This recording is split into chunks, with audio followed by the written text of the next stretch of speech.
All right, we have a very fun triangulation coming up next. For only the second time, an in-studio guest. Oh, fantastic. Is it a secret? No, it's Bob Heil. Oh, cool. Excellent. I didn't know. The man who made these mics. I'm excited. Out of nothing. Some of you who were watching at the beginning of the show saw energy. a little taste of what may be to come. Oh, yes. The retro, futuristic. Yeah, Bob shipped a gift. Glowing. All right, I'm going to go turn this around. I'm going to work on iPad today for tomorrow. Bye-bye, everybody. Goodbye. I forget about triangulation on Wednesdays because you guys haven't been... You've sort of been not... Well, when Leo was out, we didn't do it. So there's a big stretch there, yeah. And then we were at South by Southwest, and yeah. I'm going to stretch. I think Leo wants his camera back. Yeah, I'm sure he does.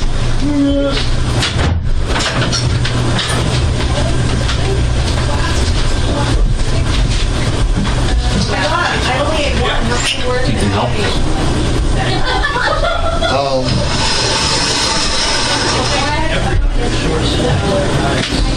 The thing we need to do is move point to camera 5 after the picture goes out. Leave it though. The camera 5 is going to be Bob's camera. The products? Yeah. Like on what he's holding, or? No, it'll be his one shot. Okay. Let's see.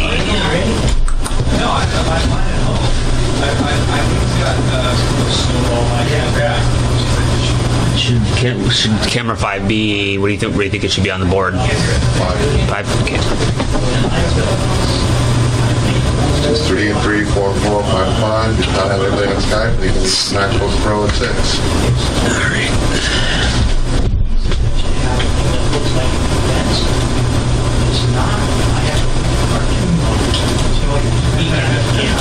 Hello, chat room.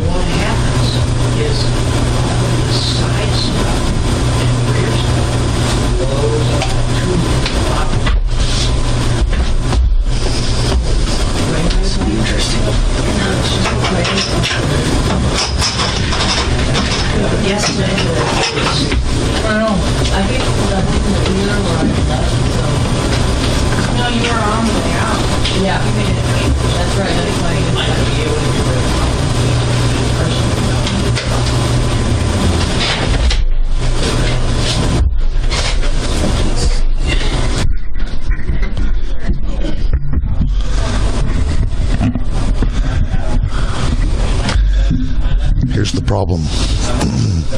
Mr. Heil has informed me he doesn't like pop filters. And here I am going to put this pop filter right in his face. Yeah. Too much trouble. That is not the appropriate aspect ratio. Yes. So we're going to do tight, wide, I think that was about good. That's about good. Okay. For now? Yeah. All right. It's a tough shot, but it's what we have. It is. I just got an explanation of how sound canceling works in the Heil PR40. I got the same explanation. That's a cool thing about Bob is he's very excited about what he does. Well, look at that. It was really interesting. That would be a returned Fez. So, from whom? Yeah. That'll be good. I will head over there.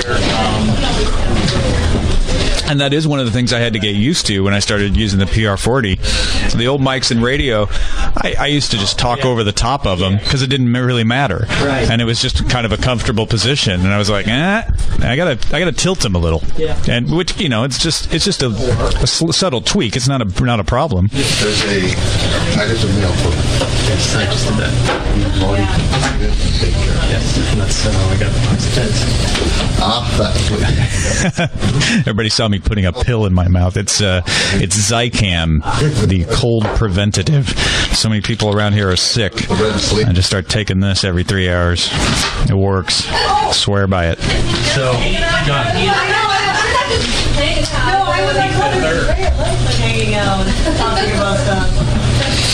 Wayne and Akron, I believe there is a. I thought on the sign up there was a little notes field or something, and you can put, you heard about TNT in there. It doesn't specifically say where did you hear about us. That's a good point. We should mention that when I talk about FreshBooks. Wow, we got lots of props.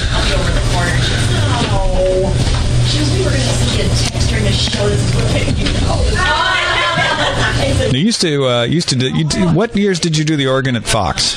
Still do. You still do it? Started in 1956. Okay, you never stop. I wonder if you... I went for the first time to see Peter Pan. I'm trying to remember what year. Probably 81, Yeah. I think. It was one of those school trips. Yeah. Yeah. That's great. Yeah. Still doing our thing there. I wonder, did you ever do daytime stuff, or you always evenings, or?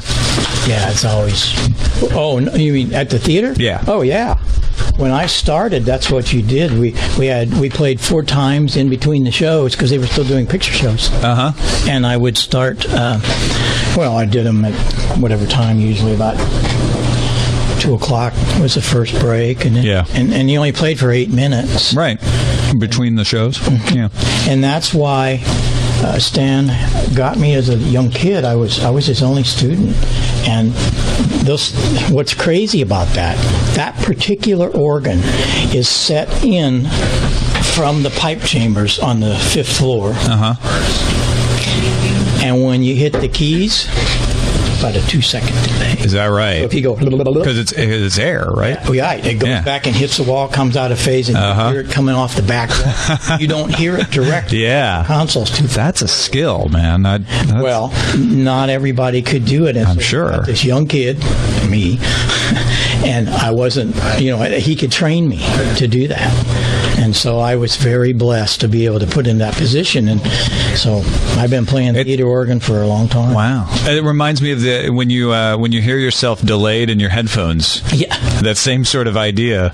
Try talking a while. Yeah. I start talking like this. Yeah. I hear you. Let's see. Tom, are you beveraged? I could use some water, actually. Yeah, thanks, man. Yeah, me too, please. Water. Oh, nice. 56. Yeah, I recognize that organ, too. Yeah. That's crazy. Neither one of you look any different. Let's see if you can show that on the... you probably can't see that on the camera. Oh, I've seen that picture on the camera. Look any different. Yeah. Well, the organ doesn't look any Yeah. Well, Do you know about the Grand Lake Theater in Oakland? I don't think so. It's right off Interstate 580 on Grand Avenue. It's an old Rialto theater, so it was a Fox back in the days, and they still got the organ, still got it running. And on Fridays and Saturdays, they'll bring in a guy to play it. Well, there's a few around that the clubs keep them going. Yeah. And this is a first run movie theater, so you're seeing regular movies like see anywhere else, Sure. but you get the old fashioned treatment right before. We do that it's great. in Belleville. Yeah, which theater do you do that in Belleville? At the Lincoln? Mm-hmm. Nice. Put it in '94. And Thanks, man. Yeah, we're still doing our stuff there. No, I'm good, thank you. Somebody in the chat room brought up Jim White. Jim White. Good old Jim White. The first time I was ever on the radio, I called into Jim White's show. I was with him. He and I did that Wednesday night for 25 years. Uh-huh. Yep. I really enjoyed listening to him. Yep. We were on for many years doing... It was High Tech Heil. He was the guy that came up with that one. Yeah. But CBS would send me to these shows, CES and all that. Come home with gadgets. Yep. Never will forget. I did a thing at CES, and I had this little round disc, and there's going to be music on it. Yeah. Stuff like that. It turned out it worked. Yeah, it was just incredible stuff. I get really excited when Mark Reardon sometimes calls me up and has me do stuff on KMOX, and it's just such a heritage station. I love the years that I was there. I was going to find find a picture of Jim. I believe I don't have that. Let's see here. Yeah, yes I do too. Here you go. Right here. There's old high-tech Heil and Jim. Oh, look at that. Yeah. Boy, I remember seeing these pictures. That old board. And the cart machines in the background. Look at that. That's fantastic. That's what we did, man. Oh, yeah. No, I've been meaning, I've got a friend who has cart machines, but he doesn't have them hooked up. I've been bugging him to get them hooked up. Well, I have some carts I want to dub. Why not, you know? I got about close to a dozen carts just sitting there that I've been wanting to pull stuff one off. Of these?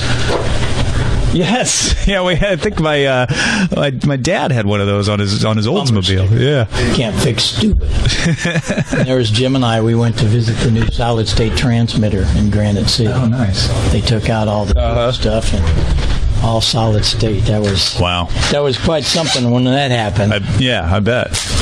We were WGEL was not. They probably still aren't. Who knows? They weren't when they went on. I had to push that thing on and turn it off. Yeah. Mostly, I never turned it on, but I always turned it off. Yeah. I did a lot of the late night shows. Yeah, those were fun days. Yeah, big time. I try to remember there was a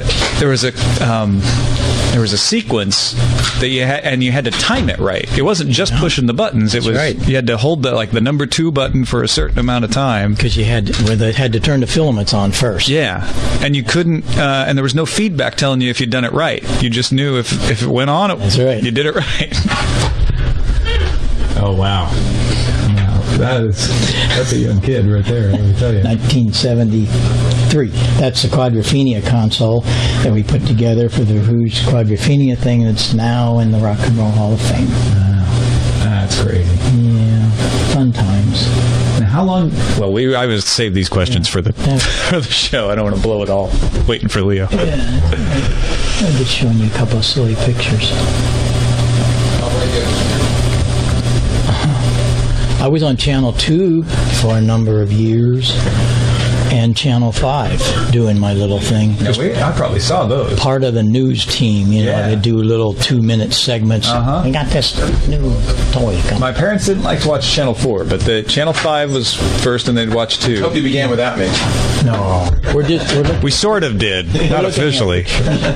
You wanted to Sorry, I'm late. You wanted to see old pictures. I got old pictures. Oh, you got the hippie pictures? Oh, I got. Here's a nice one for you. I was going to bring it and I forgot it. I like the Shriners. I have one of those. Are you a Shriner? I am. Look what it says on the fez. Sound. You're the king of sound. Well, no, that particular potentate was my father-in-law was my grandfather-in-law was a Shriner, and I have his fez. Oh well, yeah, it's a beautiful fez. Been a Shriner for all these years. Yeah, but notice the hair sticking out underneath it. Oh well, enough of that nonsense. Bob is also an organist who studied with the great late Stan Can. Yeah, we were talking about that. Yeah, there you go. In fact, I was trying to figure out if he was playing the organ when I saw Peter Pan at the Fox Theater for the first time. Oh, you're from St. Louis? You guys are both from St. Louis. Oh, yeah. Well, he actually is a ham radio buddy with the first engineer of WGEL Radio, Chief of Police John King. So you guys should... He's the Chief of Police? He was also the Chief of Police, yeah. He's retiring tonight, as a matter of fact. Well, you guys have, all this history. That's right. I'm just going to sit back on this interview. Yeah, but it's all history I'm not sure that anybody else cares about but me and Bob. That's right. See, that's what we got to worry about.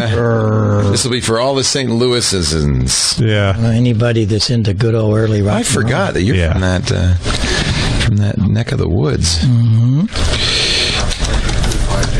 Yeah, I was excited. Does this ships out of O'Fallon or Centralia or Fairview Heights? Fairview Heights, that's right. That's so funny. Oh my God. Yeah. You know all about this. Because we always go to St. Clair Square. We're 2 blocks south of there, same street. All right. You know, did you go to the Krispy Kreme store? No, there was no Krispy Kreme store back then. Oh, yeah. Well, they actually bought the lot beside us, and there's 2 things in that block: Krispy Kreme and Heil Sound. Okay. In the 3rd block. I'll look for it because I do get to St. Clair Square still when I go there. Next door. I don't understand that. I've had 1. What?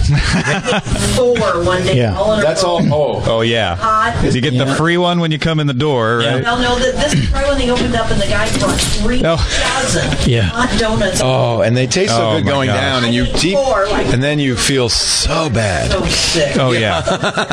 Well, and when they're hot too, it feels like you're eating nothing. Yeah. Isn't that funny? Yeah. We walk out our back door to go home at 5 o'clock every day, and the aroma is. Yeah, I know. Yeah. I love that. I mean, well. but love it. Free donut. Free donut. That's right. Free donut. I don't think I will need any headphones, but I brought my own. Look at this. Do you make headphones too? Yes. Those are beautiful. This is a new one. Wait a minute. What have I been using these stupid AKGs for? Oh, you make headphone mics. Yeah, but That's headphone mics. and we're getting ready to do the single side. When I was at KMOX, I used to take my own because I can't do this. I got to have one side. So this is hams would mostly use these. No, that's really Broadcasters? Yeah, broadcasters. I like it that it's got. the Oops, ends. I broke it. I like it that's got a phase reversal switch. Yes, in it. it's really good. And what's? Well, one's the microphone, the gray one. Oh, this goes into a computer. Well, if you got enough gain. Oh, all right. So it's not. It's line or. Well, it's a dynamic, and most computers are looking for I like these. These are comfortable. electrics. Wow. So, what's the mini jack? Who uses a mini jack?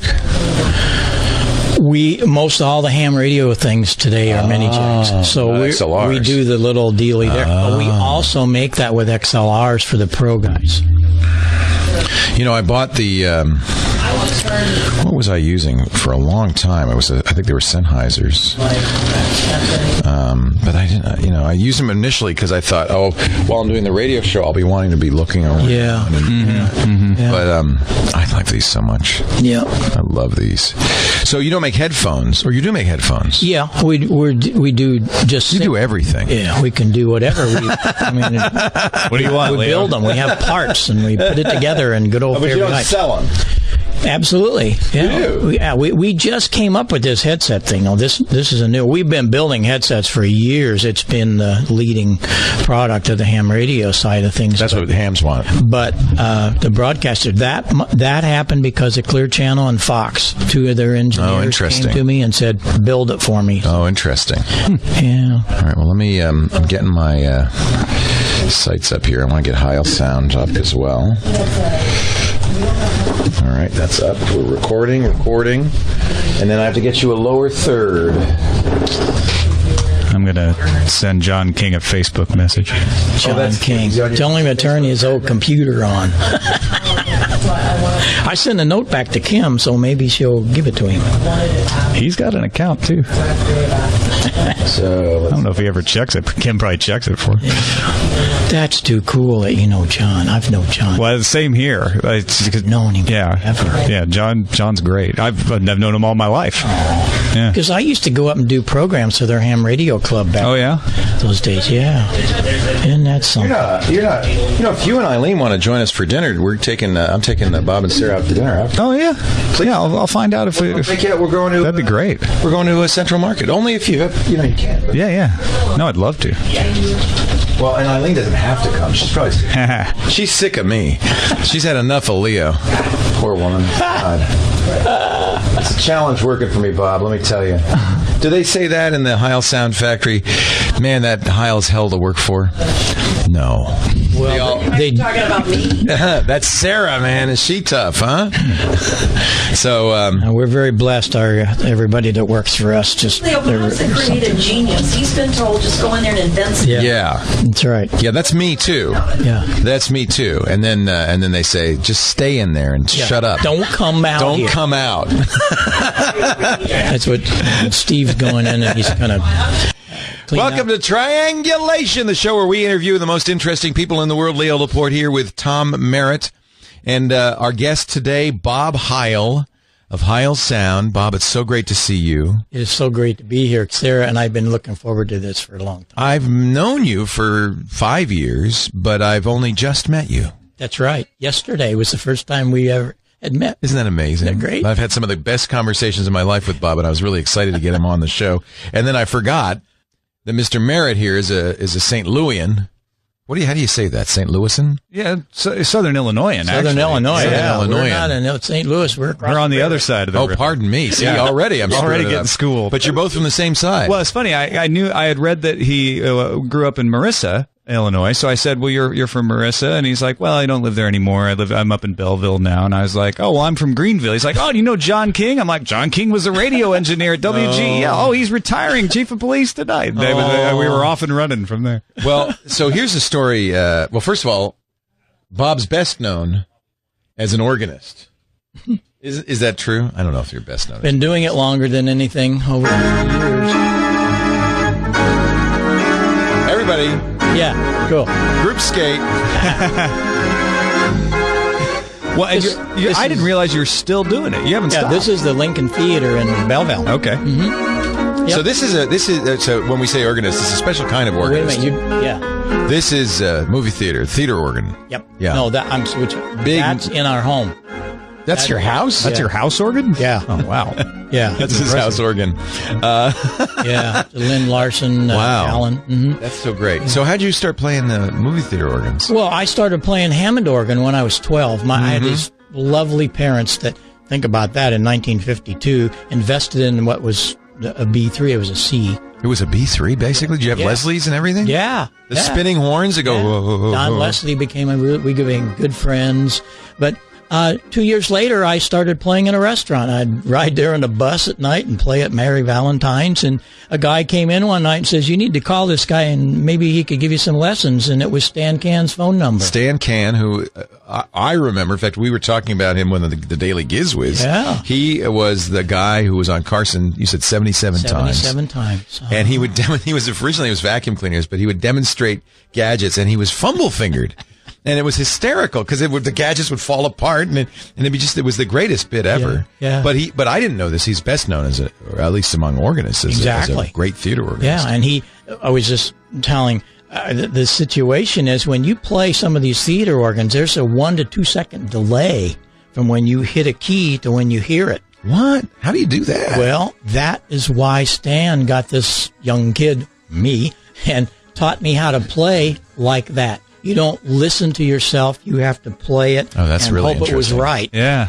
And you'll find out 2 seconds You'll later. hear 2 seconds later. Well, that must be very challenging. Because so- it takes that long for the air to push back? It was the fact that you're so far away. Oh, okay. 1,120 feet per second is sound travels, Yeah. you know. And some of these things get crazy because of all the reflections in these big cavernous theaters.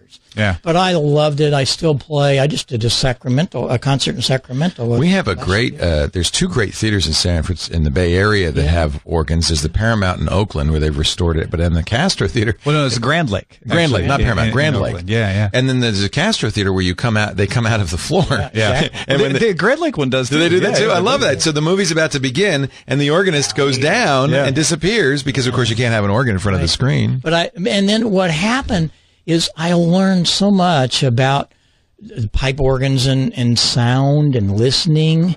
And along with all of that, Leo, I became a ham radio operator at the same time. How old were you when you got your license? 15. Oh, that's so cool. And so being able to put the sound and all of the voicing and tuning, it's an art. And Stanley taught me how to do that. He and Martin Wick of the Wick Pipe Organ Plant. Yeah.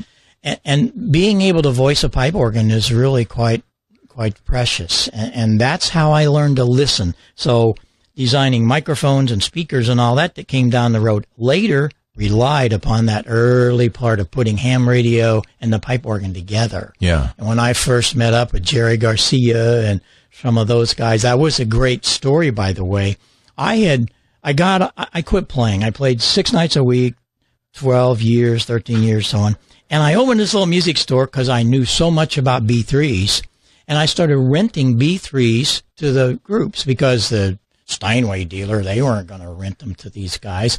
And so I started renting B3s, and Jimi Hendrix, Janis Joplin, all these guys had come into St. Louis, and I'm renting them gear. Because nobody else trusted them? Or? Well, they didn't know. Oh. Well, no, they wouldn't. If you went to a Steinway dealer, you went in there with hair down to here, and you hadn't taken a bath for 2 days, perhaps, because we'd been on the road, are you going to rent that guy? They won't even let him in the store. Well, hey, they'd come to me 50 miles away and in Marissa, and we got into it like that. But I'm starting. Was the B3 originally? There's a B3, a classic B3, and that unit on the right, that's the Leslie, right? Leslie speaker. It's a Doppler system. You know, when a train goes past you and the pitch of the horn goes up and down, the horn doesn't change. It's the Doppler effect that's happening with the air pressure in your ears as it gets closer and it goes away. So Don Leslie, right after the war, started building a speaker that went away and comes back with a motor. And that's the Leslie speaker. And what would the Hammond be without a Leslie? But I started building all these things, and then I'm starting to notice with all these great artists, the sound was terrible. They were using little column speakers. Right. This is 1966. To fill a theater. Yeah, 1967. You got 20,000 kids in Kiel Auditorium with a pair of speakers. Oh, come on. And at the Fox, I had visited the Fox, stopped by there one day, and they're throwing out their big A4s. And I'm going, all right, can I have them? And the A4 is an organ? This is a speaker about as big as the back wall that we see here. An A4. As big as this? Yeah. Now, why were they tossing them? They were putting new ones in. And they figured nobody's going to buy these. No, There's nobody who else would use them. Yeah. And so they gave them to me, and I put that system because you had a truck, you could move them. How'd you haul them away? Yeah. Well, I had to borrow REO Speedwagon. They weren't known by then. REO Speedwagon. Did they have a wagon? They had a truck, a 20-foot big truck, because they used to come to my store to buy stuff. Okay. Well, this is when they were still up in Champaign? Yeah. Okay. Yeah. And so I went, got the speakers, and I put this thing together with Macintosh amps and a Langevin console, and here comes and by the way, Tom Holman, who in 1982 invented THX, Tomlinson Holman experiment. Right. One of his high school buddies was working for me as a roadie, and we hired him to rewire this Langevin console. And I get this call from the Fox Theater, and it's the stagehand. He says, "Hey, you still got those big speakers?" And I said, "Yeah." He says, "Well, talk to this guy. They don't have any PA." He handed a phone to Jerry Garcia. And he said, "What do you got, man?" And I told him, he said, "What? Does it all work?" I said, yeah. He says, "Get it up here." And so we did, because that Did you use REO Speedwagon's truck again? No, or you had something else? I had bought my own truck by then. But see, that was the wonderful story, piece of rock and roll history, that the night before they had played in New Orleans. They were going to be on a short little tour, and their sound man, the Bear, Owsley, who just died last week. Yeah. He was on probation from the state of California. He liked to make acid. Yes. And so, not the kind that eats through things either. Yeah. So except your brain. The feds had taken him out of that concert hall that night, but we didn't have cell phones. We didn't have hardly any good communication. So he goes back with the gear, because it was his, to California that night. The band comes on to St. Louis without gear. That's and then they took me right out of the theater that night because you're going with us. Yeah, and I said I don't want to go. You're coming with us. And they kept opening up boxes of money, and I'm going really. And one of my roadies, Tom's friend, he said, "You want to do this?" I said, "No, I'm not going on the road." He said, "Boy, we will." I said, "Okay, go." So you sent him. That started Heil Sound that night. No, actually, it was Ye Old Music Shop. Oh, yeah? About a week later, I get this phone call. SHOPPE? No, just shop. Okay. I get this phone call from Garcia. He said, hey, man, we have trouble pronouncing all this ye old stuff. He said, we're just going to call you Heil Sound. Is that okay? And I said, it's great. So it was Jerry Garcia that named Heil Sound. No kidding. That's so fantastic. And of course, they were famous. They could pronounce Terrapin Station, but not ye yeah, old. Exactly.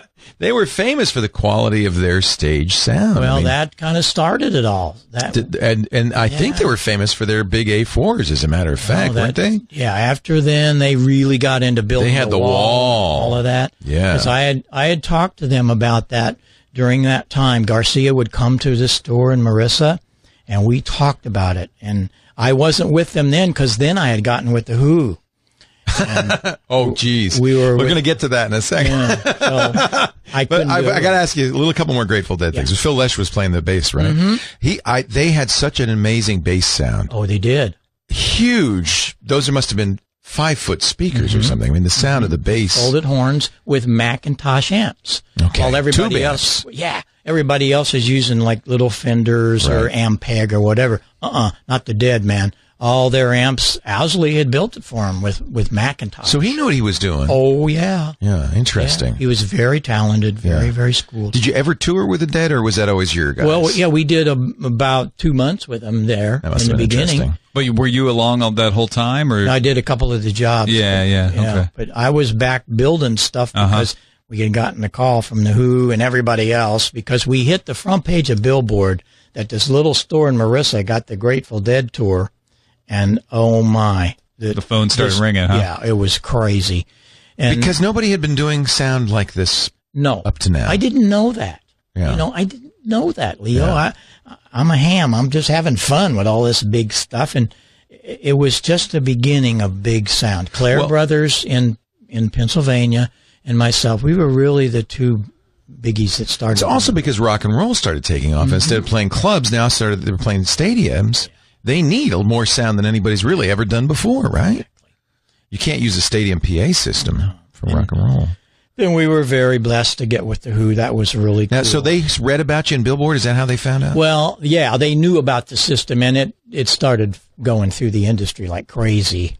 And I was out with Chaka Khan because they were doing with this Rufus. Rufus. The talk box. Chaka Khan. Right? That's right. They were, Exactly. Tell me that you're wrong, man. And we had built this other monster PA, and we were on tour in Chicago with them, and we got a call from the Who, said, you got to be in Boston tomorrow night.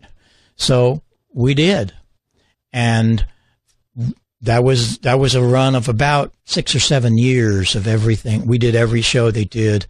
And was it Pete who called you? Who? No, one of their management. But and what was the need? Why didn't they? What happened to whoever was doing it before? Well, they came over here with new music. Who's next? Okay, totally new music, and they had 6 little Watkins electric music, little columns. I'm not exaggerating. They weren't more than 4 foot high. 6 of them to fill a 15,000-seat arena that was coming. Now, the Who at that time were famous for destroying their gear. Oh, yeah. How did that make you feel? Well, I fixed that one. Maybe I shouldn't tell the secret, but I guess I can't. Oh, come on. Because they don't do it anymore. I remember Pete would jam his guitar into the amp and go, and then beat on the guitar, break it, stomp on it. I would build 24 guitars for each of their tours. He wanted SGs, and he wanted Les Paul tails, take off the whammy bar, and he wanted tuners that were not the cheap Klystrons. He wanted really good stuff. So I would build these up for him in my store in Marissa, and I knew they were going to get ripped up, beat up, and tore up, and this they stuff did. is coming out of Marissa, Illinois. Yeah, exactly. Go Meteors. Yeah. Amazing. And so what happened was we'd get on a few jobs, and he'd tear up all these amps. And so I suggested that, hey, why don't we build you this dummy set?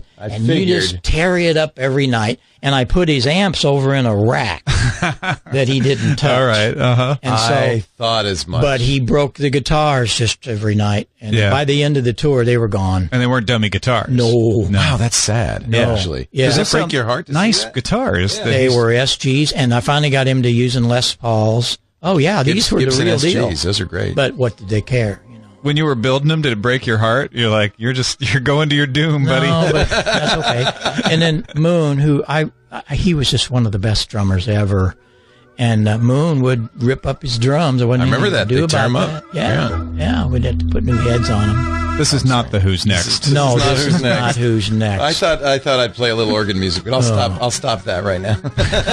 This is Bob Heil at home, actually. Yeah. And then this is Chaka Khan, actually. Tell me something good. That's the sound. That's a wah pedal there. Oh, that's a wah-wah. Okay. But as they get into it, they do the talk box. They do that down or something. There's both of them put together.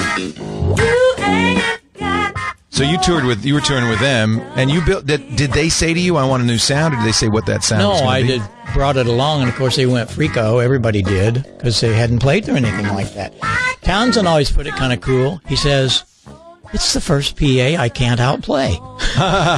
He can't blow it up. Yeah. He can destroy it with his guitar, but he can't blow it up. But he can't, he can't play over it because it got pretty loud. Yeah. But Now they also asked you to do something pretty unusual for them. in 1973, I got this phone call from Pete Townsend. "Hey, come over here, mate. I want to talk to you." Okay, Marissa, Illinois to London. So I go there. Just come on over. Yeah. Yeah. And I mean, we'd been there a couple of times on tour with him, but I go to this wonderful little house on the Thames that he lived in. And on the second story was his studio. I didn't take many pictures then. I wish I would have, but that's okay. I wasn't a groupie. I went there for business. Right. And here's all these gorgeous guitars and everything, and a drum kit, a beautiful 9-foot Bosendorf for a German piano. And I go, by the way, I said, "Hey, Pete, how did you get that piano up here?" And he looked at me like I should know. He said, "Oh, that was easy, mate. We just cut the whole wall out, got a crane, and brought it in and built the wall back." Easy enough. Okay, how stupid was I? Little kid from Marissa. But anyway, he said, "Quad sound right now is big." It's 1970. Mm-hmm. Do you think you could build a sound system that we could move Roger's voice around the hall? Oh. And I said, "Yeah, we can do that." No's not in my vocabulary. Yeah. So we did. Of all the things, when people ask me, all the things I've done, what is your favorite song piece? This is it. It really is a great And song. that's Pete playing the piano in his studio. It's really great. Love Reign Over Me. One of the great For songs. anybody watching and listening, if you haven't heard this, you go get it, turn off everything you got, put your headphones on, you take a listen to this. It's really great. So they had the album Quadrophenia already? No. He said, "Great. You go build it, and I'll go finish writing it." And they hadn't named it yet, but Well, he knew what he was knew he gonna- wanted quad. Yeah. Well, And- quadraphonic sound had already come out Yeah. at that point. But He was it trying to really do- was a thing about four guys, if you know the story, and which is the band. Which he's a storyteller. Yeah. He does great things and still does. Brilliant, genius. We heard him on the radio yesterday. Sarah and I driving. It was one of his solo. I love his solos. Yeah. He's doing everything. He's Truly a playing, genius. Doing all the mixing and stuff. Yeah. But that was a great tour. I loved it, and it ended up that console. We worked with IES, which was a sister company in London, and Bill Hoff, one of their engineers. We put this all together with our speakers and stuff.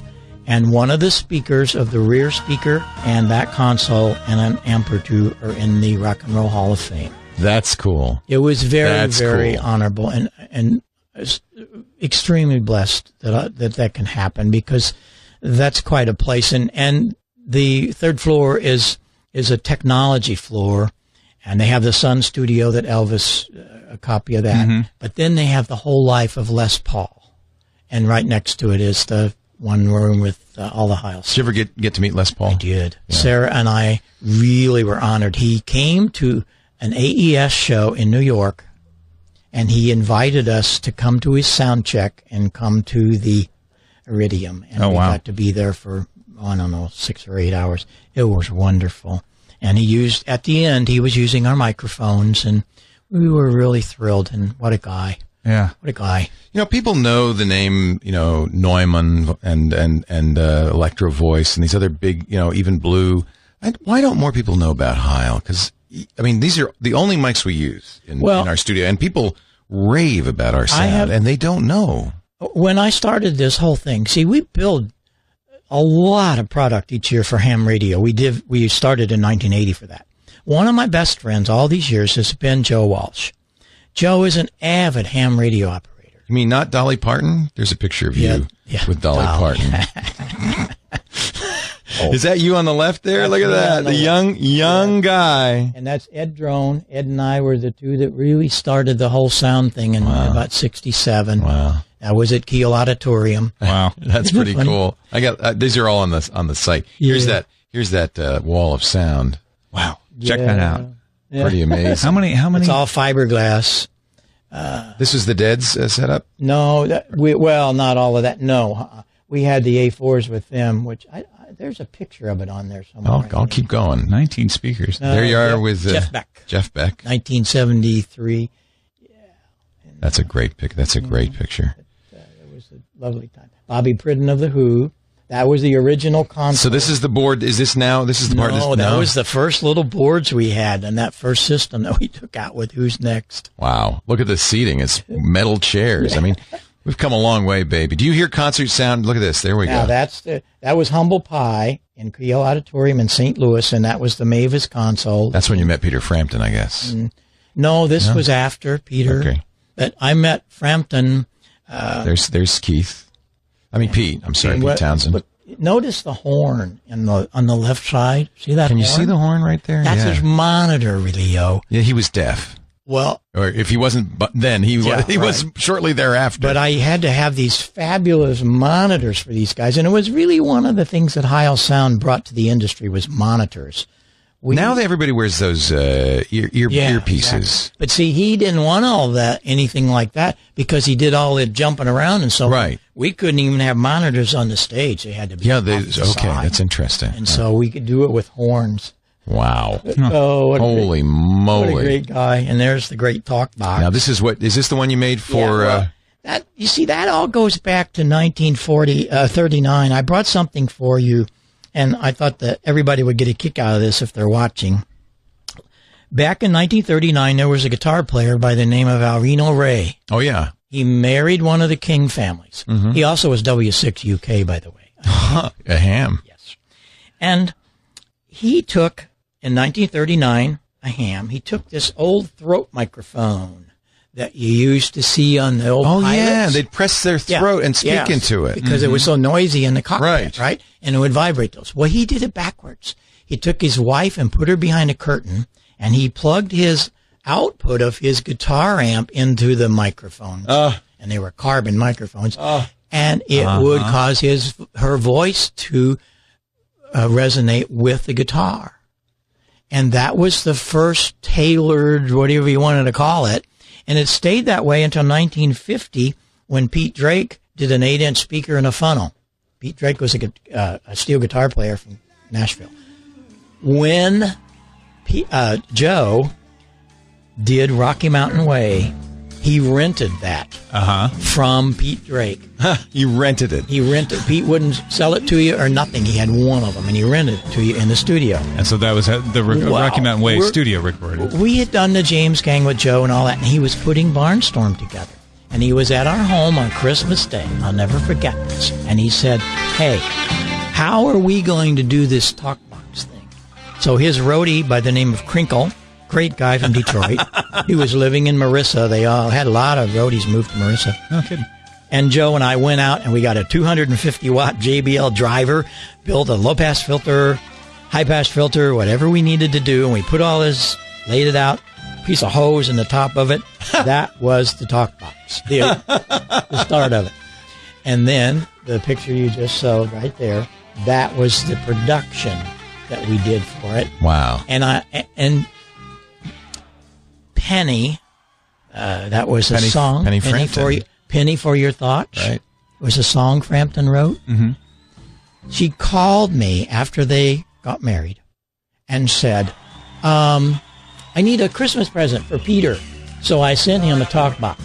Nice. And that talk box that you hear right there was that talk box. And he still has it. He doesn't use it because he carries it around with him. He got new ones, but he carries it around. It's his lucky charm. Well, it was. And there's a great video on our website about Peter and I sat down for about 15 minutes in Nashville last year. And if you're really into early rock and roll, sit down and listen to that. It's really a nice interview that Peter did, and it made his career. It did. It was his sound. But you told me that really it was Joe Walsh that was the Joe master. Walsh was the first thing we did. He was the master Rocky Mountain Way. Right. But I have to tell you, Joe did they all do different things. Joe did what I call a guttural sound. Right. Peter can actually make that thing talk. It talks. He says words. Yeah. I got a really cute thing. I should put it up on the website. Where we were at a rehearsal in Charlotte one time, and he said, "Oh, what can I do for you, mate?" And I said, "Let me talk." And he said something about, "How are you, Bob Heil?" And it's just so clear. How are you? Yeah, it was really cute. But I think a lot of people think it's a vocoder when they hear that. I hear people say that a lot. Well, a vocoder does the same thing, but digitally. But this has more richness. It's funny. I mean, it couldn't be more simple. He's got a tube in his mouth coming from an amplifier that's playing the guitar music into his mouth, and then he speaks into the microphone, basically, right? See, the guitar amp's turned off. Oh, there's no guitar amp. Only coming through that hose, so it's not very loud. And so he's using his mouth and vocal characteristics of that cavity to shape the sound. Adam Jones, great guitarist from the group Tool, big metal band. He has a song he did, and it's gorgeous. It sounds like a cello. So you see, everybody does things a little differently. Right, a little different. Slash uses one. Really? So they're still used? Oh, yeah. Yeah. A lot of artists. Alice in Chains. Jerry Cantrell's using it. Here's a picture of the original music shop, no PPE, ye old music shop van. Yeah. You were kind of a hippie. That's a little Ken Kesey looking there. But I have to tell you, and I will tell the world, I'm kind of proud of it. I've never drank beer. I've never smoked a cigarette. Isn't that funny? You're straight arrow, Bob. But you know what? You gotta be straight while all these other guys. You gotta keep this stuff going, right? Pete always said it kind of cute. He said, "That's okay. Leave him alone. He's got a soldering iron. It makes it sound good, and he can drive the truck." Yeah. And there's Peter playing that. Yeah, playing that. And notice he has a Steve Marriott T-shirt on. Oh, that's interesting. Humble Pie. Yeah. He and Steve started Humble Pie. Yeah. What an amazing Such sound an artist, and he still plays so good. Yeah, brilliant. The last tour, they used a bunch of our microphones, and we were at a rehearsal several times at some of the shows. So I love the pictures. These are all from heilsound.com. These are all from, various, I guess just your photo album. What is this here? That's the system. That's it? Yep. That's the A4s? Those were Olsen bins. I got those also from another theater. Oh, which one? But I love it. I love the Granada. I love it. Okay. Yeah. The Granada? Those others we built. There's Sarah. And that's Adam Day, who is Slash's guitar tech for 19 years. There you go. So there's Bob and Sarah, his wife. Yeah. And Adam Day. Yeah. That's great. There's so many. The images here. There's Adam signing the sign. That must have been at NAMM, right? Yeah, that's our wall at NAMM. Yeah. Yeah. He is the guitar tech just for a bunch of people. That's neat. That's really neat. Yeah. It's fun to see these pictures, I got to say. A lot of history and all of that. Andy Ebert there. And we're really happy to be able to keep it going, and here we are back doing it again with the microphones. Joe always told me, he sat me down in his kitchen about 6 years ago, and he said, "You got to do something for me." I says, "What's that?" He says, "You got to build me a better microphone." Well, when I left in 1980, I slammed the door. I sold all my gear. Really? So you quit this business? Yeah, I just, boom, that was it. What was it? Was there something that happened? Or? Yeah. Can you talk about it, or is it? Yeah. Punk rock. I hate those punks. Sex Pistols and Clash. The thing is that they weren't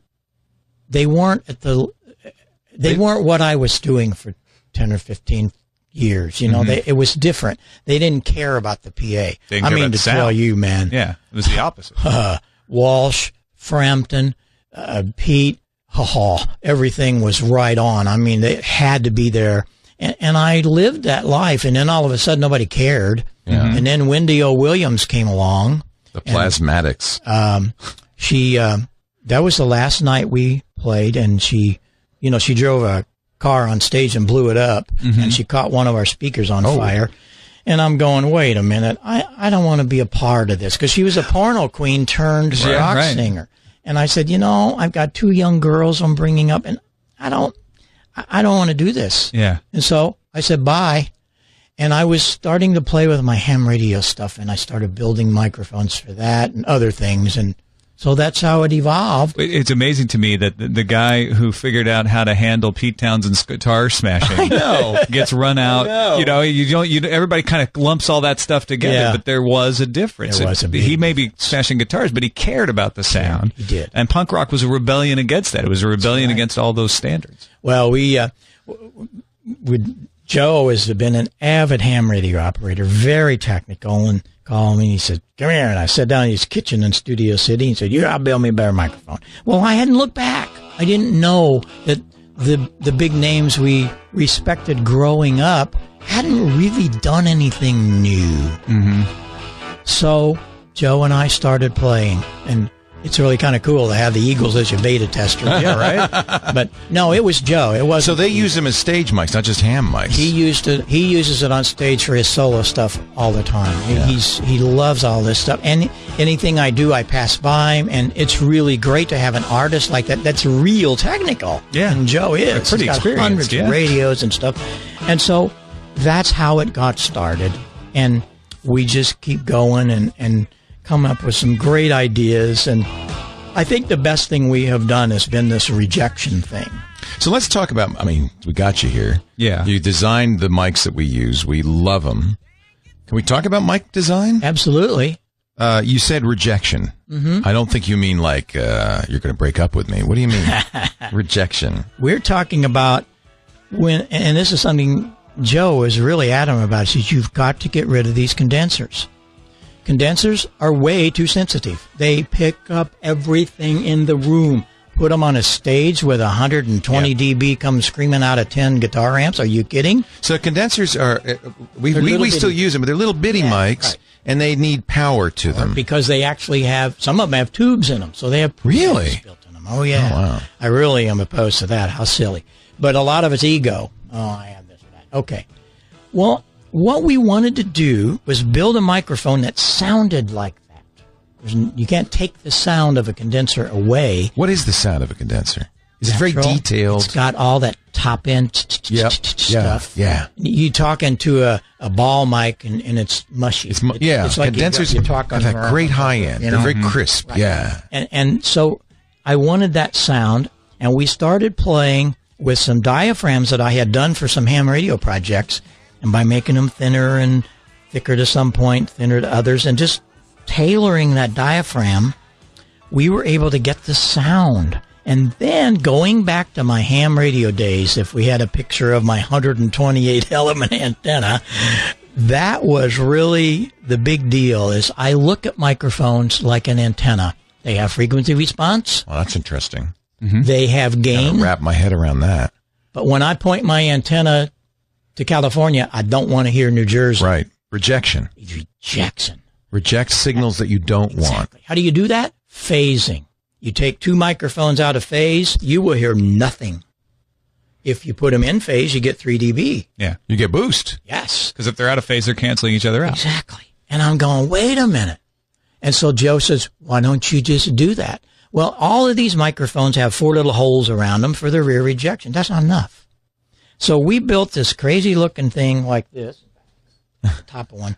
That's a PR40. This is the Heil Sound PR40. All of the screen part, you look at that and say, well, I'm talking. No. I had to put this little cartoon on the back. Not everybody can read, I guess. Talking the end of it only. But what happens is the whole bottom of the element is open. Not just 4 little holes. And I get all of the rear and side coming in these panels, and they flow up what we call a collection tube into the bottom. Bingo. We get 40 dB a rear, and I can prove it. My mic is on. Watch what happens if I do this. You will hear nothing of me. That's pretty amazing. Yeah. Wow. There's nothing. There's nothing. It really zeroed it out. Get these guys. Oh, I have a cordioid pattern. A cordioid's got a spike out the back. I don't want anything. They can't hear you explaining the cardioid. Well, they don't know what he's saying. Yeah. A cordioid comes here. It's a heart shape. That's why they call it cardioid. But then it's got a spike out the back. So there is some, in a cardioid mic, there's some audio. Dang right. Pick up here. And what I've never understood from the big boys is, why do you have super cordioid? It's got a longer one. I don't want anything. I want a great big wall right here. And that's exactly what all the Heil microphones do. Well, so there's two reasons that we use them. One is that this is not a studio. This is not soundproof. You can hear people talking and stuff. And so I knew I needed something that gave me a studio sound, but was not in a studio environment. But also, it's very, as we all know, rich and deep. Exactly. The high end is great, but you didn't lose any of the bottom. No. This microphone gets down to around 25 or 28 cycles. That's where we roll it off. And keep it all the way out. But another thing I learned from ham radio, and this was something Joe said, don't you forget your articulation. And we learned that. I'm starting to really like Joe Walsh. Yeah, no kidding, right? Well, the thing is that with ham radio, you got a lot of noise and static, and you got these signals, and you're trying to pull people out of that noise. And if you go back, we were very fortunate that in my early days, I had a phone call from a guy that said, Heil, that you? Yes, sir. Who's this? It's Clips over here. Clips? Paul Clips? Yeah. You got a cornfield I can come and crash in? I said, excuse me? You're like, we grow soy around here. Yeah, he said, dang it, you probably don't have no airport in that little town. I want to fly up and see you. You the guy that's got that 20,000 watt PA? I said, yeah. He said, that's crazy, you know. I said, yeah. He said, I want to see it. So he flew to Sparta, 8 miles away from Marissa. I picked him up, and I brought him to our place. Oh, he flew to Sparta? Yeah. On what kind of plane? He had a little Bonanza. Okay, so he just... And all day, Leo, it was such a remarkable thing to this little kid from Marissa. All day, he was tall and looking over my shoulder. Oh, why are you doing... He didn't cut me down or nothing. He said, well, why are you doing that? Well, how come you did that? Well, what you doing that? Then he put me in his plane and flew me back to Hope, Arkansas. Oh, yeah. With Ed and I. The next day was like a drunk meeting Jesus. He showed me so much. He taught me so much. No, not in that one day, but he showed me where to go do it. And it's, my little inquisitive brain. And he said, one thing I'm going to leave with you. You go study 1933, 1934 Bell Lab study of the human ear. Oh, yeah. Of how we hear Fletcher Munson. Is that the Nyquist? Oh, it's the Munson stuff. Yeah. So I did that. And for the next few years. Look at this. Bob's got a book. Did you write a book? 1976. This is a book called The Practical Guide for Concert Sound. So, volume 2. Yeah. Well, I put a little bit in there about church sound and some rear stuff. Is this still? Can people get this at the Heil Sound? HeilSound.com. Yeah, it's $10 from Heil Sound. So here's the Fletcher Munson curve that you were talking about. I don't know if I'm going to hold it up to the camera. See, the problem is that people don't pay attention to what happened in 1933. But this is how the ear responds to various frequencies. Yeah, and notice it's very, very different at low frequencies and at levels. At the high level of about 120 dB, it's kind of flat. Yeah. That's why people like loud music. They can hear everything. They can hear it all. But you look at how much it drops at the bottom level there. That's why you have a loudness button on your radio. Yeah. But anyway, that was what really turned me on to articulation in my ham radio microphones, because between 2 and 4K, that's where I really need to hear the difference between an S and an F and a P and a D. And so we built that in our ham radio. Well, all of that goes into each of the Heil microphones, whether it be the PR40, the new little PR31. I love this. We were one of the first people to have this little mic. I just love this little mic. Dvorak stole it from me, by the way. Yeah, I remember that. One that we I saw that. He has no appreciation for what he has. I'm getting it back. We have a custom shop, and Jason builds all this stuff. Look at that. That's pretty. This was built for Carrie Underwood. We matched all of her dresses on that last tour. So cool. We made, I think we made Brian Brushwood carry the red mic into the field at South by Southwest. But the situation is that articulation is golden. You lay it on top of this wide frequency response and this 40 dB a rear, and I'm having guys toss out everything. I don't care what it is. And we're talking Robert Scoville. Yeah. Great FOH front of the house engineer for Tom Petty, as well as his live producer in recording. He did a thing this past year, and he published it in Pro Sound News, where he took Neumann and Telefunken and Torsa Shore and all these different mics, and he did a shootout, and the Heil PR35 won, and that's what went on the tour with them. I think about 8 of them. And we were just so honored because you don't tell those kind of people what they're going to use. It's all what they hear, and the performance of the microphone is what does it. And come around to answer one other question, Leo. Yeah. We don't do much advertising. I wanted to make sure the product is right, and the product speaks for itself. Every day, my computer, I have 2 of them in here this morning. When I opened it up from 2 different groups, big-time groups, wanting our microphones. They're coming to us because they've heard it from all these others where you got so many top-level artists, over 60 of them. That's your salesman is this. Exactly. And so eventually it will get there. Sarah runs a great tight ship at Heil Sound, and we're doing very well. The ham radio Sarah thing, right there, all of that in the background. So we're running the ship. Running the ship. That's right. And so we let the product speak for itself, and I think that's the way to do it. Are the amateur products the same as the amateur radio products? The same as the? Not at all. They're differently designed. Now, what's funny is that maybe not funny, but the situation is in the last 3 or 4 years, a lot of hams are using PR40s and 30s. Yeah, and I thought stuff. that they were. I thought they were. Well, they're coming around to that because now they're looking for better audio and they have better microphones. Right. So that all works. And you bring them along from the ham, Exactly. and they start to see the other things you have. We're just getting ready to introduce 5 new products to the ham. Nobody's even seen this one yet. This is going to go out at Dayton in May, and we're just starting to build it. It's called the HM12.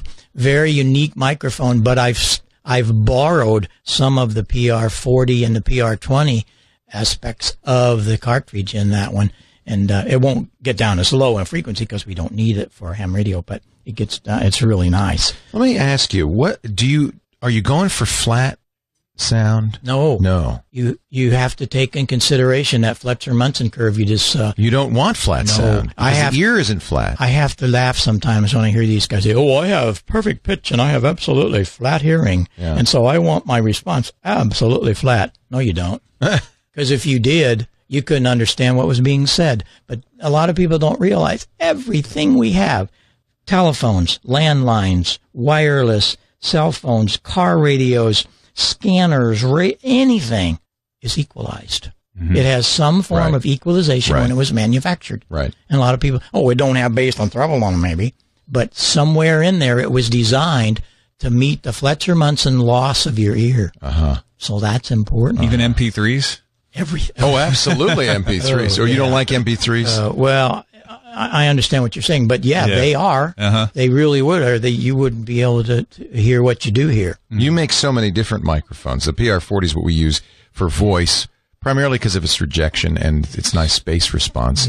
But you make microphones for drums. You make microphones. I have the fin. You make decorative microphones. He brought me a new glowing fin. I showed you that earlier. Yeah, we were playing around plug with it in. that It's earlier. upstairs now, glowing. ZZ Top uses that one. Yeah. It's cool. But besides the PR40, you have a 30, you have a 20, you have a 22. 22. So how do people who are listening, how do they choose a microphone? Is it by price? Is it by... I hope it's not by price. The best way is on the website, but a lot of them call me. I answer my own phone there. Or emails, I get hundreds a day. And I answer them.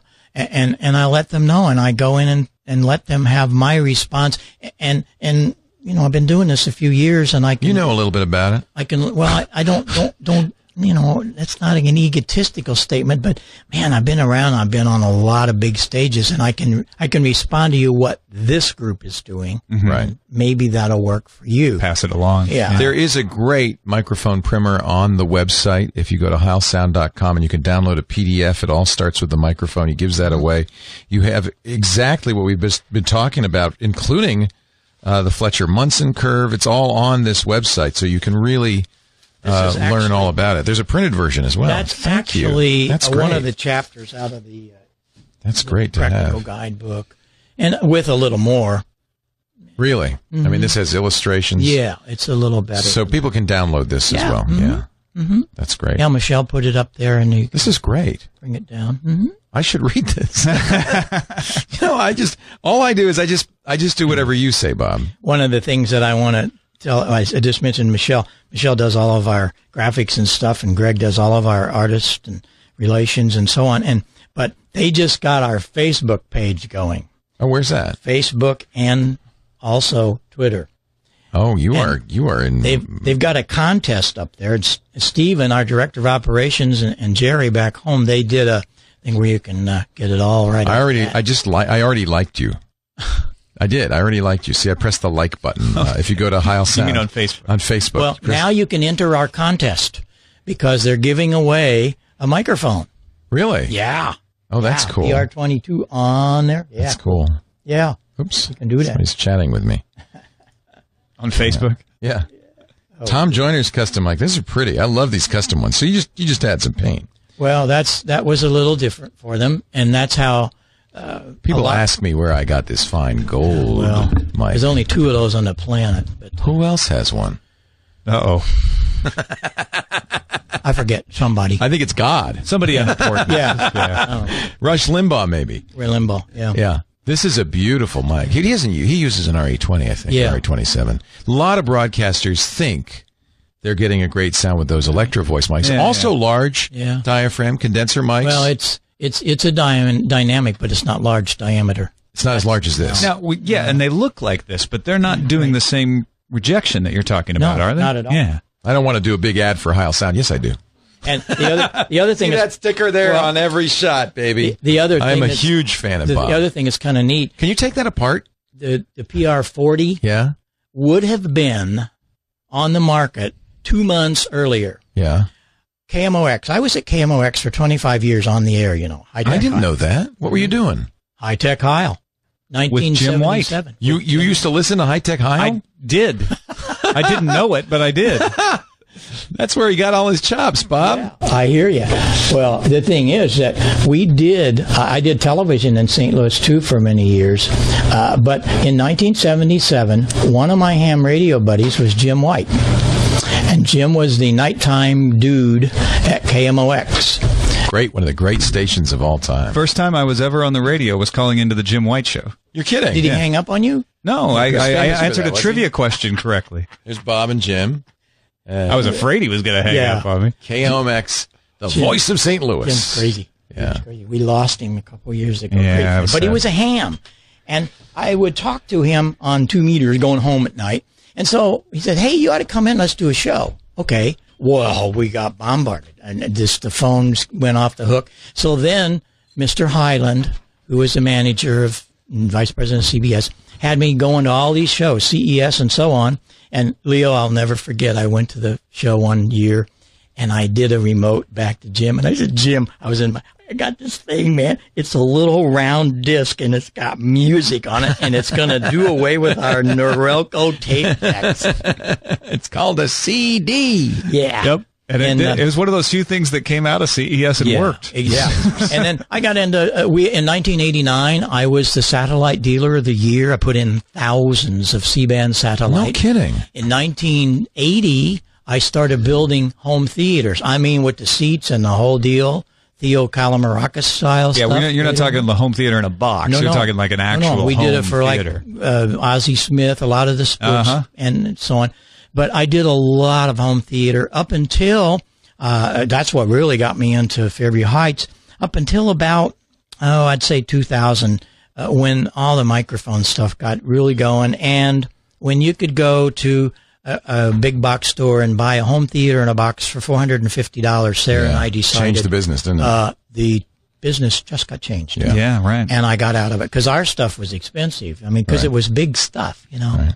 So we had a lot of fun doing all those things. And the satellite thing, who else could do it? I started doing that in 1978, a ham, finding something that was 22,000 miles away. Yeah. And it was just so much fun in those days. But there's Leon Russell with his Heil. Yeah. He sings with a Heil. So cool. Carrie Underwood. Did 100 tours, shows with Carey, Cam Beachley, Randy Lane. Well, and it seems like concerts are picking back up. Yeah. Do you see that? I mean, I think so. Because a lot of the business analysts are saying that's where the money is now with the way things are, with people not buying CDs and all of that. Yeah, it's really quite refreshing to see that. So you're making more than mics. You do headphones. You do what else do you do? Oh, we do like the little accessory thing, foot switches and all that kind of stuff for the control of things. The mic booms we have. We love. By the way, I've used mic booms for years, and they always get limp.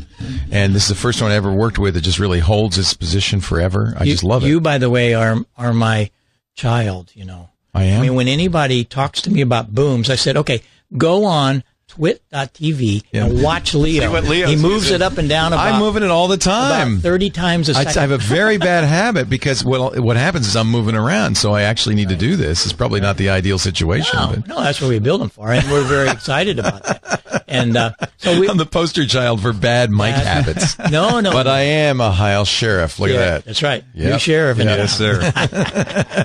Bob, it's so fun. I wish we had more time. Actually, you and I and Tom are going to have more fun because we're going to go out to dinner, but I'm afraid we have to wrap our show up. I'm going to wrap it up with a appropriate song from Bob Heil at the organ. It's called "We Just Couldn't Say Goodbye." Yes. Perfectly done. HeilSound.com. Bob, very kindly since I discovered the Heil PR 40 by winning it at the Podcast Expo, the best podcast, TWiT, 2005, I think, maybe 2006. Yeah. I've been using nothing but. We bought a few, but you've been very generous and donated quite a few to TWiT, and I know we're going to build a whole new studio that's all Heil Sound all the time. We're looking forward to the new studio. Sarah and I got to visit with Lisa yesterday. It's beautiful, isn't it? It's going to be something. Can't wait, yeah. Your fans are going to love what you're going to do there. And so, they can always contact us, Facebook and Twitter, and then, of course, HeilSound.com. My address is there, and my phone number's there. So we're always there to help people. That's the problem. The big boys forgot about that. What did the PR stand for? Well, we had our amateur radio stuff, and a lot of people were thinking, this is just a ham radio stuff. So Sarah and I started a whole different division. It's a whole business-wise different division, right. Different dealers, different everything. And I had to come up with a name, so it was Pro, but I didn't, everybody uses Pro. PR. You just shortened it. So I just did PR. Nice. We're all pro here. We're all pro. Bob Heil, thanks for joining us. This has been a real pleasure. Thank you, Leo. Great to talk to you. Tom. And we thank you all for joining us. We'll see you next time on Triangulation. The song goes out right at the end there. That's great. Cool. That was the Lincoln at the last show. Cool. That is so cool. I wanted to take apart these things. I wanted to see the coils. We got to do some more of this later. This is just great stuff. I really appreciate it. One of the things that I wanted to show you, that's why I took it apart. I didn't get to show you this. I showed John because I gave it to him. I've got some of these little guys that might. No, we have them. We took them apart because you sent them some and we put them in here. You might want to try it. I gave him some. I think we have. Well, let me just show people because I don't think people. I want to show them the coil there. So this is that the actual coil that we're looking at right there? That blue part? Yeah, and it's got the humbucking coil on top, you see. What's a humbucker? Well, when you pass it in front of a monitor. Yeah, when you pass it in front of a monitor. Goes in that. So coil a phase 60 cycles and so you don't get the RF in there. Yeah. It's a blocks the RF, the humbucker in there. And that you were explaining to me earlier. This is that open part underneath that you were talking about. The whole deal is that so there's not holes, and it cancels everything. The side panels. You're putting a mic in front of you, Bob. I know you. I know. The side panels. Well, I don't. The side panels. You see, you speak into the end, but every other microphone have 4 little holes around it, and that's it. Well, Joe and I that's not enough. And so I started experimenting. We put it up on that collection tube, and all of this stuff comes up from the sides. Well, let me see the inside of the It's just a tube, but there's nothing in there. Nothing in there. Just there's a foam in there. So audio comes in the grill, and then what? Yep. And then the tube collects it by just bounces it up, and it comes up the bottom of the. I get it. So it's collecting it like this collects it. Yeah. And it's 360 degrees around. So all the audio from every part of this is collected up into the back of that. That's right. Of that dynamic coil, and then reverses. That's why we have the side panels. And it does a great job. I mean, it's remarkable. So you can do that. But we have a problem because we have to teach everybody who comes to the studio, including you, Bob, to talk into the darn microphone. That's right. It's not error forgiven. But that we don't want it to be. We really love how this is. So, super. You know what they're saying in the chat room, Bob, and I think this is absolute testament to you. Best episode of the show ever. I mean, we've had some of the greatest minds on here. Was that my cousin? No, people are loving Bob Heil, and I think that's this ranks up there as one of the best. By the way, Bob, W6MKA says hello. All right. WB6MKA. WB6. MKA, a little QSL there. Yeah, here we go here. Here's his QSL card. Let's see this. He's K9EID for those who want to know. Licensed in 1956. Wow. Kept it all. That means you still know the dot stuff. Yep. That's great. So that's a QSL card. If people hear you, they'll request the card, and you say from Heil Sound R&D Lab Radio, confirming our QSO on at RST frequency mode. That's awesome. And this is you in 1959. Yeah, there's a bunch of stuff on the front of there. Some of the early stuff. That is so neat. That is so neat. Actually, this is you in modern times. Yeah. But then there's a little picture here, some older stuff. Stuff. Look at that mast. Do you still have that mast? Is that your tower? Your tower right now? That's that 128 element guy. Holy moly. That's not still up there, is it? No. That's where I learned so much about phasing. Wow. I don't think people can see this, but that is huge. I had a prop pitch motor from a B-29 to turn it. I'm serious. That's what we did hysterical. in those days. I have a... Oh, my goodness. Everybody's swapping their ham radio IDs. Got quite a few hams. We've talked to Bob. Bob would like to do a ham show, and I told... there's a better picture of that. You can see that. Bob would like to do a ham show, and I don't know, even then, it's kind of hard to see, but you can get a sense of what a crazy antenna that is. No kidding. Wow. I don't know how we would do this. Bob's building a studio in his house, a video studio in his house. Is around there. I don't know what a ham show would be like, but I'm up for it. We got so many hams. As you know, hams really started the digital data movement with the GPRS and the packet radio. Yeah. Yep. So, and of course, hams in the case of emergency, there's you want to know a ham. Yeah. And you could bring people in off their hams. Wouldn't that be fun? Call into the show. Wouldn't that be fun? Yeah, we could do some really cool stuff. So guess what's coming up next this week in radio technology? Kirk Harnack. Perfect. Do you know Kirk at all? I don't, but you should meet this guy. He's great. I respect what he's doing.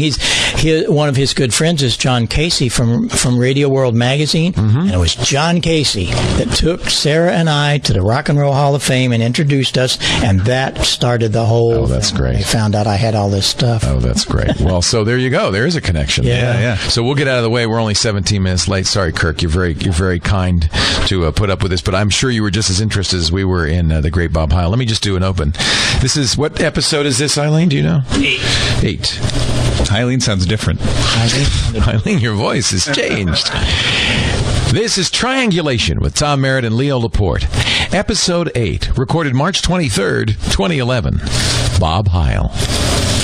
This show has been so much fun because we've gotten to meet so many great people. Yeah. And it's just fun to have an hour and sit and talk with somebody. Oh, yeah. No, I mean, we don't get to do that normally. This is great. So thank you, Kirk Harnack. I apologize. Kirk is as generous as you are. He's the one who provided us with this great digital board, the Axia from Telos. And Colleen misses you. She was listening and she was in the chat room. Classic radio show. That'd be fun too, wouldn't it? Yeah. Let me take a picture or two before we leave. Why don't we get Bob over here, Sarah, sitting on the ball? Well, Bob and Sarah both. We got to get Sarah with their mic. If you don't mind doing that, please. Mind? I do it for everybody else. I sure as heck can do it for you. Have a seat, or you want to get Sarah on the ball? Let's get Sarah in there. Sarah on the ball. Sarah sits on the ball. I do sit on the ball. You sit on the ball? Yeah. Isn't that the greatest thing? I try to exercise on a ball too. Well, I do that too, but the sitting is almost like exercise. Yeah, that's cool. Here you go. Here we go. Oh yeah, Fez is on. You thought it was just Bob. I thought it was. 1, 2, 3. That work? Oh, yeah. Let me do another one. Yeah. 1, 2, 3. I'm very jealous. He has the GH2, which is a great camera. Because you, I was, if you saw, I did my normal estimating for digital, pressing it on the 3, and there was no delay. No, that's a great camera. Yeah, video. The reason Bob wanted it is a good video camera. It's an extremely good video. Hey, hit one more, Phil, and I want sure. this up on the side. Yeah. This would be cool. No Fez, it's just us. No, just us.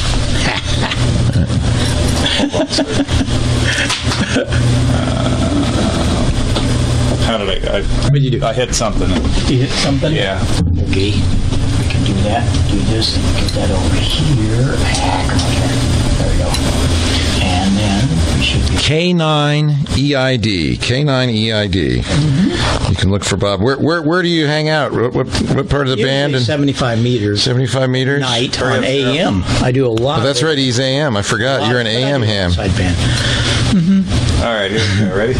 1, 2, 3. Let me do another one just for safety. 1, 2, 3. Cool. There we go. Great. All right. That's great. Kilo 9 Echo India Delta. That's us. Okay, all yours. Thanks, Bob. The great Bob Heil and Sarah. Now we get to eat. Yeah. Now, and we've taken you to a nice restaurant here. Well, I'm excited about that. We kind of eaten our way through this trip. Oh, well, that's, what we see. Food and wine, that's what you come here for. Priority. That's, for me, yes. We finish one meal at work, we start talking about the next one. I'm sorry. Bad. All right, all yours. Okay. I have to. Take it.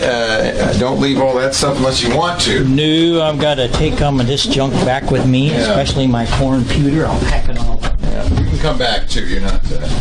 We're not far away. We're just walk over. It's about a block and a half away. So I'll be about 2 or 3 minutes, and I'll be done. My lid phone, I'm at home.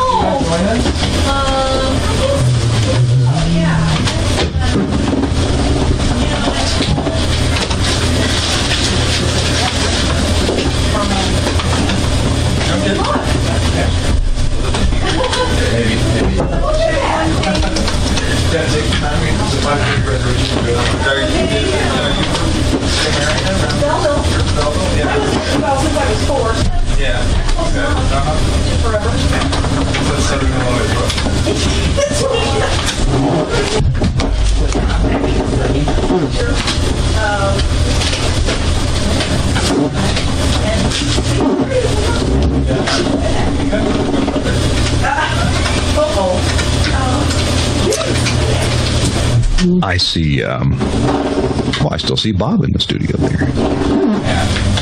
Hey. Hey. How are you? Hey. I'm good. Hey, can Bob hear me? Yeah. Hey, Bob, this is Kirk Harnack, Yes. user of your friendly mics. What do you got in front of you? Oh, it's an EV. It's the one I Well, let's get rid of that. I'm sorry. There's no excuse for that. Hey, I'm friends with Joe Walsh. He used to hang out at Rock 98 in Memphis, Tennessee when I was the engineer there. Yeah? Well, we're going to get you tuned up with the rest of the guys here. You're a good friend of John Casey's. Yes, I am. Yes. Yeah. John Casey's a great friend. I sure enjoyed you being on the show, and it's a weird thing. 2 or 3 days ago, I was just thinking about you, and I thought, I ought to ask Bob Heil if he'd be on This Week in Radio Tech, and here you are on Triangulation. Call me. We'll do anything. It's great. Yeah, we're happy to be here. I'm just signing a bunch of stuff here for the Leo man. You going to be at NAB? We do that party, I don't show there, but we do that party on Wednesday night for the ham radio bunch. We've got a Latin American reception on Wednesday, but then it doesn't last too long, so maybe I could find my way to the party. Ours is from 6 to 9. Oh, no problem. Something like that. In the hall room B. Yeah. Hey, email me sometime. Bob@HeilSound.com. Let's get together. Email me. Awesome. That'd be great. You'd make a great guest on our show as well. Yeah, Bob@HeilSound.com, and I'll send you stuff. Okay. Really good to see you.